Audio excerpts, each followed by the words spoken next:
Hey, what's up everybody? I don't know what's with me and finding all these older replays, but I'm going to cast them regardless, so I am OVA. And if you're wondering what OVA stands for, it just means Overmind vs. Ire. I just say OVA for short, which kind of sounds like something inappropriate, but that's okay. Anyways, we have LiquidTLO spawning at the top middle, and we have mouzHasu spawning at the bottom middle.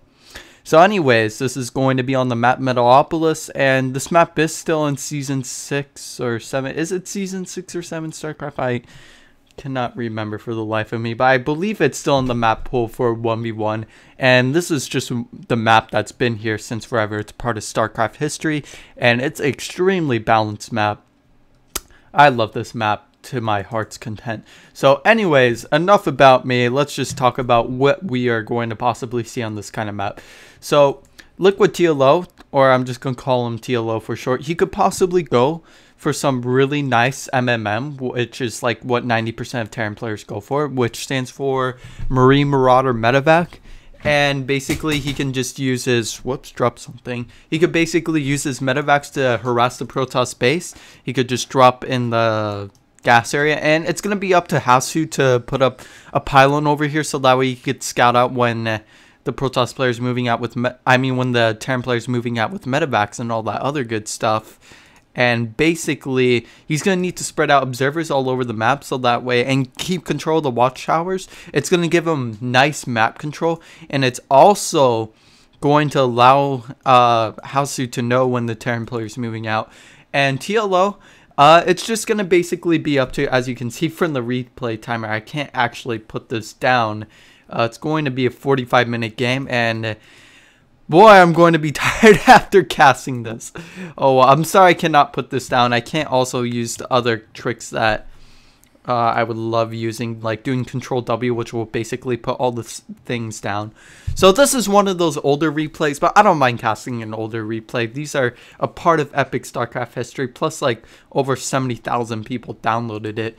So I'm just curious to see who's going to win this match. Anyways, I've always wanted to watch this, and I never got the time to do it because it was kind of a 45-minute game. So you're basically, it's going to basically take out the intensity when you're going to know when the game is going to end. But at the same time, you're just going to be like, early on, you're going to know who's going to have the advantage. But who knows, both players might be pretty even for most of the game. So that's that. And the Terran player is going to opt in to go for a barracks and then factory. He might go for just the straight up 1-1-1 build, also known as the Destiny Cloudfist build, named by Husky Starcraft. And I don't know, we're gonna see some really awesome play. And the Protoss player is actually opting in to go for Stargate, and the SCV is actually going to scout that out. Stalker's gonna have none of that, and he's going to kill the SCV. Is the SCV actually going to get away? No, it's not. That would have been a little bit ridiculous, but I'm kind of surprised Hasu's going for Stargate. Is he going to cancel it and go for something else? Is he trying to play mind games with his opponent? I don't know, but LiquidTLO went for a Reaper. Is this one of those patches where he could go for the Nitro packs right away? It doesn't say it requires a factory to build first, so I guess this is a really, really old replay. Now, if you don't know, back then, you could not get a Reaper speed without getting a factory, or you didn't need to get the factory to get speed for the Reaper. And actually, TLO's doing a good job putting on a lot of pressure. The Stalker was kind of out of position. It was trying to snipe the Reaper, but it was kind of unsuccessful. And another Stalker warping in, and these units got a ton of kills. It looks like, yes. Hasu's way far behind. Look how many probes he lost. That is a crap ton. So he's actually really far behind in this game, just starting out. That Reaper and Hellion doing quite a lot of damage, a lot more than I suspected. And we're just going to have to see how Hasu's going to respond. For some reason, he's getting Phoenix. That's a little bit peculiar. I guess he could get enough Phoenix to harass the SCV line. And it's going to be up to TLO to get some missile turrets to deal with these Phoenix. And he's just going to get a nice scout off. He's just going to see exactly what the Terran player is up to. getting a full scout off, actually, and that Viking is actually out of place. I don't know what that Viking's up to, but I choked on my spit there for a second.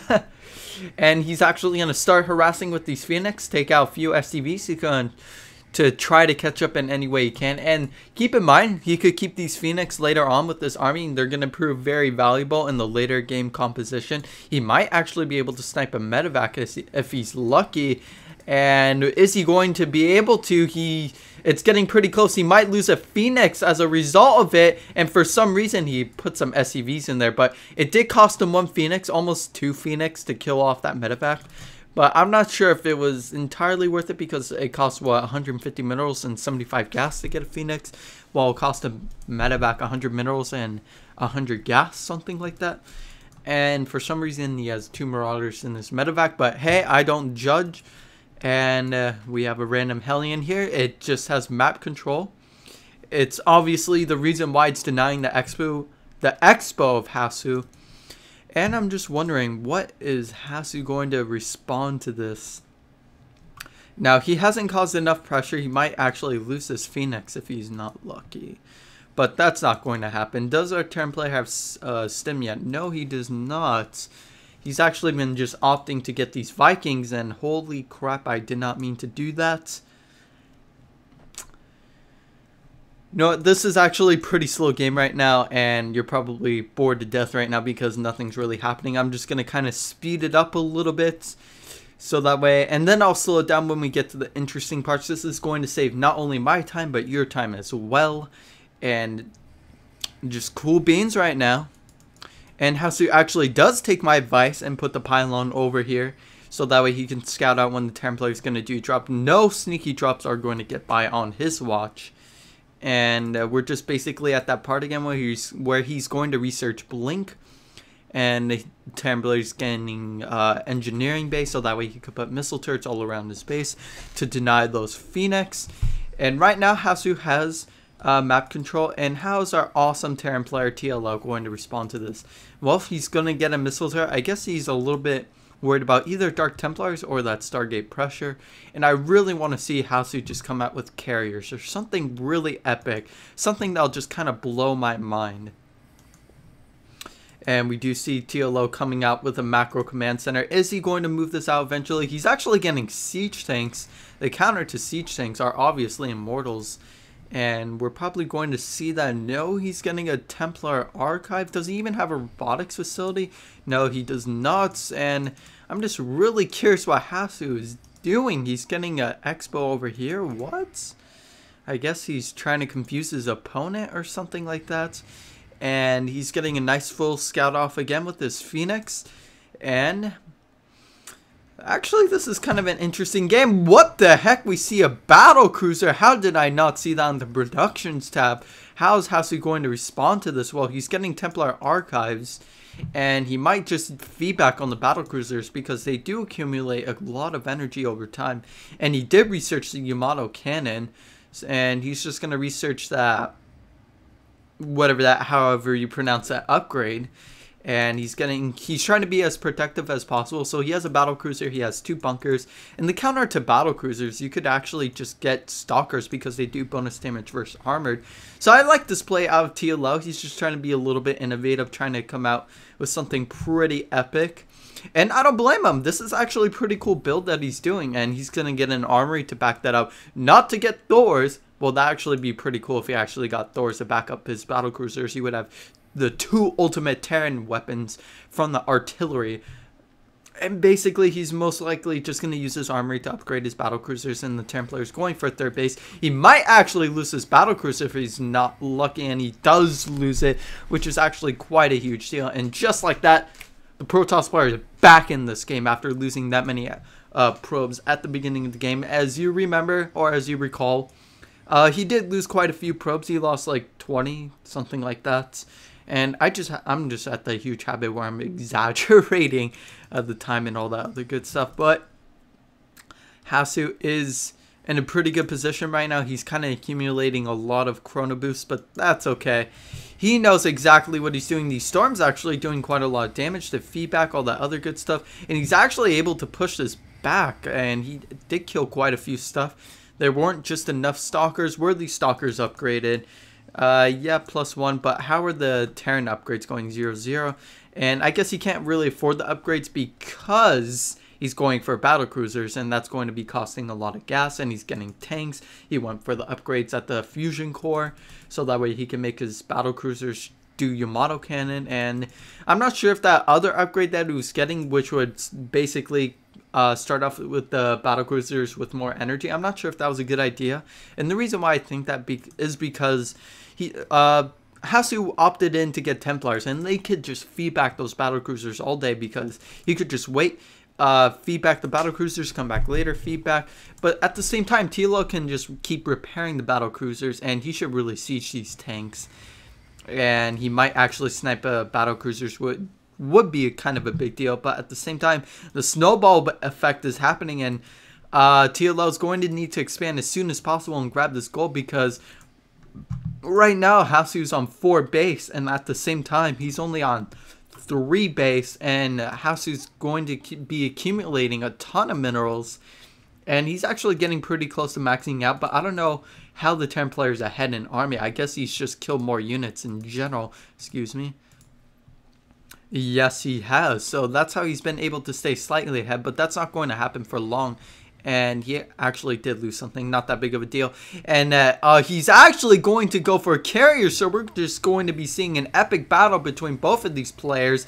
We're just, I would love to see Colossus carry versus Battlecruiser Thor. That would just be an epic battle between these two players. Oh my, TvP actually did lose a couple battlecruisers over there, and he's trying to secure the watchtower with a cannon. He kind of overextended his battlecruisers over there for a second. He's going to lose a couple more tanks. If we look at the units lost tab, it's starting to get relatively even now, and oh my god, he has the ultimate weapon of war. He does have the mothership.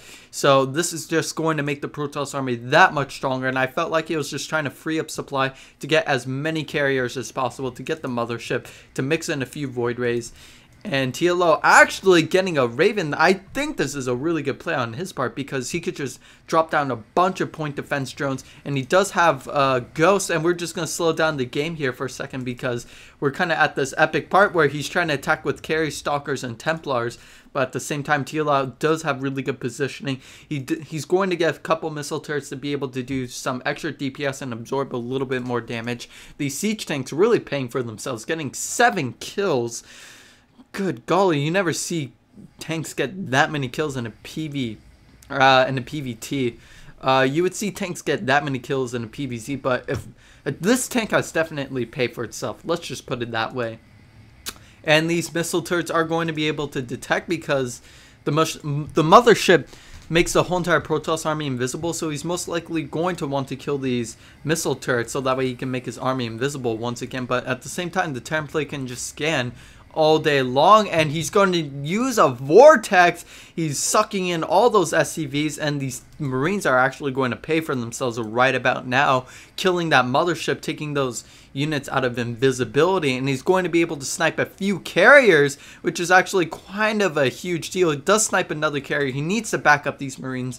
I don't know why he didn't try to micro them or anything like that. These SCVs are just trying to repair these battlecruisers. The Templars getting really good storms off, killing off all the SCVs. But at the same time, I don't know how Hasu has been losing more resources. I guess the Protoss army is just more expensive in general than the Terran army. But if we look at the income, relatively even. But I think this amount of workers is really going to hurt him a little bit. If he gets the limit where it's 100, something like that, that's actually going to hurt him quite a bit. But I think he stopped, because we would have seen 90 workers by now. And I feel like TvP kind of overextended his battlecruisers. He's trying to take out these carriers. Is he going to snipe it? No, he is not. It gets away with 5 HP, measly 5 HP. And he should really back up this battlecruiser. He's just going to go for the Yamato, because it's too far away. And he actually does get the carrier. And this is actually not looking too good for the Protoss army, or for the Protoss player in general. The reason why I say that, because if we look at the units lost tab, he's like behind by at least 2,000 resources, and that was such an epic battle that took place over here. Now I see why this is an extremely popular replay, so I'm just gonna kind of fast forward there a little bit for a second. It was kind of in its downtime a little bit, but just non-stop action at this point in this game. Just constant attacking by these players. Neither of these players want to max out, especially Hasu. He doesn't want to max out. He just wants to keep attacking and preventing the Terran army from maxing out. And both of these players, actually the Protoss army is ahead in supply. You should actually send this battlecruiser back. It's almost about to die. It has 8 kills. I bet 6 of them are from interceptors. Something like that. He's trying to drop down as many missile turrets as possible. I see what Hasu's trying to do. He's trying to keep on as much pressure. He doesn't want the Terran player to mine from this expansion, and he's about to mine from this as well. But once the Terran player starts mining from here, once he starts using mules or something like that, that's just going to give him a superior income advantage if he's able to drop down a few mules over here, and if Hasu just lays off for a few seconds. And I'm just going to fast forward here for a few more seconds. And we're just going to wait until Hasu is going to attack again. And keep in mind, these Dark Templars are really paying for themselves. But I would love to see some Colossus. That would just be purely epic. And these battle cruisers and marines are a pretty good composition against what Hasu has. And he's going to back up. He did lose quite a few interceptors. He tried to do feedback over the battle cruisers. And frankly, they don't have that much energy. And this is exactly what I'm talking about. LiquidTLO is actually able to drop down a few mules. And this is going to supplement his income so much in these storms. Perfect storms over there, just killing off a bunch of marines. And we do see a random army over here. What did he kill? I'm kind of curious, but we will never find out. But Hasu actually furthering himself further and further behind. He's actually losing more resources than the Terran player. And look at how many battle cruisers he has. Look at these upgrades. Compared to Hasu, he only has 1 attack compared to the 3-3. I guess it's just 3-2 because you can't really... Yeah, but anyways, really good upgrades on the Terran player's part. He's actually upgrading the Marines as well. If we look at the Protoss player, he does have 3-1. And this is just a really even battle. TLO's just opting in to upgrade his battlecruisers more than his infantry, while Hasu's upgrading his stalkers more than his air fleet. And now this is where we see the battlecruisers start to really kick some major ass, because the Yamato cannon is doing a lot of damage. It's actually able to just basically one-shot those carriers, and he's going to try to back them up, but that's not going to happen. He's trying to storm on top of the battlecruisers as well. That's not going to be the saving grace he needs. He needs to storm those Marines. He needs to storm the SCVs that are repairing him, and he's actually just going to build a bunker, start making some tanks. Just really good positioning on the Terran player's part, and he actually does snipe the Nexus, which is really going to hinder the Protoss player's income a lot. And he's just going to go for the straight up counterattack. He's sending in a bunch of probes, and I don't know what the probe thing is all about, but oh, I actually did not see this Expo get sniped. I guess he sniped it later on, and he's just going to fall back. He should really fall back with those tanks as well. He is for sure going to lose this Expo. I don't see it being saved at all. He lifts it up in the air at the last second, but that was practically did nothing. And he's going to send in Marines, SCVs, and these Zealots could basically tear apart these Marines without the support of battlecruisers. And he does get really good storms, kills off all the Marines except for one, and he's just like, oh, thank God I dodged that storm. I don't know how that happened. But anyways, the Protoss army, or just the player getting himself back in this game. Finally, the Terran player is maxing out his battlecruisers, and I just can't imagine how effective these battlecruisers are going to be once they finally max out.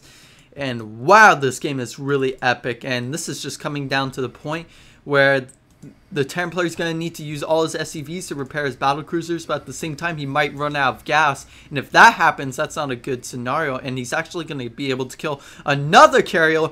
I kind of mispronounced that a little bit, but he sniped 2 carriers. That's actually kind of a huge deal. Trying to sneak in a command center over here. If we look at the production tab, what is the Protoss player making? Not too much. He's kind of not mining anywhere. And that was actually pretty good on the Terran player's part to snipe that Expo over here. And at the same time, the Terran player could just lift up a building and he could just start mining again. And he does have a lot of idle SCVs. And I'm not sure, this Expo might come into play. This battle cruiser, I don't know what these two battle cruisers are about. They're just 2 free battle cruisers. That just takes what the lead that TLO has. But I feel like he has a pretty good lead on himself right now. And mouzHasu actually going for sneaky Expo over here. What the heck are we seeing? But mouzHasu actually going to see this Expo because he's going to try to drop down a Nexus over here. And if you heard me breathing a little bit weird there for a second, I'm just trying to catch my breath right now because of how epic this game is. And I have no idea who's going to win.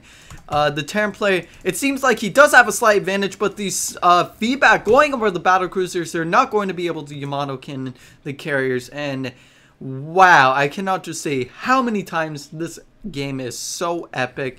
And is he going to drop down an Expo over here? Look how many minerals the Protoss player finally accumulated by...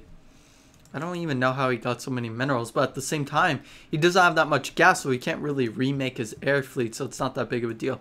Wow, this probe's really about to pay for itself, and no, it's not. And he's going... TLO's going to lose another command center, and he's going to lose an SCV on top of that. His name was Bill.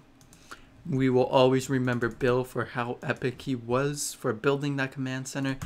And wow, this is a lot of battle cruisers. But at the same time, the Protoss army does have a lot of resources. Well, he had 1,600 before, but now the the Terran army, he only has, what, 31 minerals? That can't even afford a Marine. And he's just going to try to snipe the production facility of TLO, and he's just going to go for the fusion core. I definitely agree with this. He does snipe it. No more battle cruisers for a while until he remakes that fusion core. And I think he just lifted off his main command center, and he's just going to drop it down over there because he really does need that income. And TLO, he can't afford to lose his army. Losing those 2 battle cruisers over there was a really huge deal. I don't know what that was about. And he's losing some stuff over here as well. I don't know what that's about either. I feel like TLO is throwing away this game. Now, if he scans, he could actually kill this observer, and that would help him a little bit. But mouzHasu's finally mining again, and this is just going to help support the Protoss army because he's mining gas, and he's kind of mining gas inefficiently over here. And that's kind of not a really good scenario. And he's not mining gas efficiently over here as well. And I don't know. I honestly don't know who's going to win this game. I felt like TLO is going to win now. Now I feel like mouzHasu is going to win. And the game's getting pretty close to ending. Sorry for reminding you. TLO is finally mining again now. But keep in mind, he does have those mules. And that's really going to help supplement his income once again. And now it's just going to come down to this. mouzHasu getting a really good blink. Catching the Terran army off guard. He blinks on the battle cruisers. And that's going to be game. I don't see the Terran player coming back from this at all. mouzHasu winning this really awesome game, and he just basically, it came down to this point right here. If TLO had a better positioning with his marine tanks, all the other good stuff, he would have been fine, but he kind of just left his battle cruisers out in the open, and he just left them to be sniped. And basically 3-2 upgrades are really difficult to stop, and if they were over here, this would have been a much different scenario with the bunkers and tanks, all the other stuff. TLO does call GG. And wow, I cannot believe mouzHasu won that. Now keep in mind, this is a really old replay, and a lot of the stuff that you would see now has changed a lot drastically. And I feel like mouzHasu's still in this game. Someone's still in this game, probably an OBS or something like that. And basically that's going to conclude this game. I hope you guys enjoyed.